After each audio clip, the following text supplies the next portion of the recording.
ఈ బడ్జెట్లో కేంద్ర ప్రభుత్వం మధ్యతరగతి ప్రజలపై పన్ను భారాన్ని తగ్గించే అవకాశం ఉంది. రాయిటర్స్ వార్తా సంస్థ నివేదిక ప్రకారం ఫిబ్రవరి బడ్జెట్లో వార్షిక ఆదాయం 15 లక్షల వరకు ఉన్న పన్ను రేటును తగ్గించవచ్చని చెబుతున్నారు. ప్రభుత్వ వర్గాల నుంచి ఈ సమాచారం అందినట్లు నివేదిక పేర్కొంది. అయితే ఎంత మేర పన్ను తగ్గింపు ఉంటుందన్న వివరాలు లేవు. ప్రస్తుతం 2 ఆదాయపు పన్ను వ్యవస్థలు ఉన్నాయి. పాత పన్ను విధానం, కొత్త పన్ను విధానం 2020లో అమల్లోకి వచ్చింది.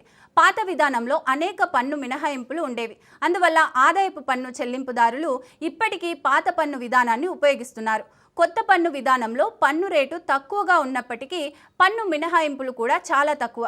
నివేదికల ప్రకారం కొత్త పన్ను విధానాన్ని మరింత ఆకర్షణీయంగా మార్చాలని, ఎక్కువ మంది పన్ను చెల్లింపుదారులను ఆకర్షించాలని ప్రభుత్వం భావిస్తోంది. తద్వారా ఆదాయపు పన్ను స్లాబ్ రేట్లను మరింత తగ్గించవచ్చని అంటున్నారు. ప్రస్తుతం పాత పన్ను విధానంలో 2.5 లక్షల రూపాయల వరకు ఆదాయానికి పన్ను మినహాయింపు ఉంది. ఆదాయానికి 2.5 నుంచి 5 లక్షలు, 5 పన్ను విధింపు 5 నుంచి 10 లక్షల మధ్య ఆదాయంపై 20% పన్ను ఉంటుంది. 10 లక్షల రూపాయల పైబడిన ఆదాయానికి 30% పన్ను ఉంది. పాత పన్ను విధానంలో ప్రధాన ఆకర్షణ 2 నుంచి 3 లక్షల ఆదాయానికి పన్ను మినహాయింపు అవకాశం. కొత్త పన్ను విధానంలో 3 లక్షల ప్రారంభ ఆదాయానికి పన్ను మినహాయింపు ఉంది. 3 నుంచి 7 లక్షల చొప్పున ఆదాయానికి 5% పన్ను ఉంది.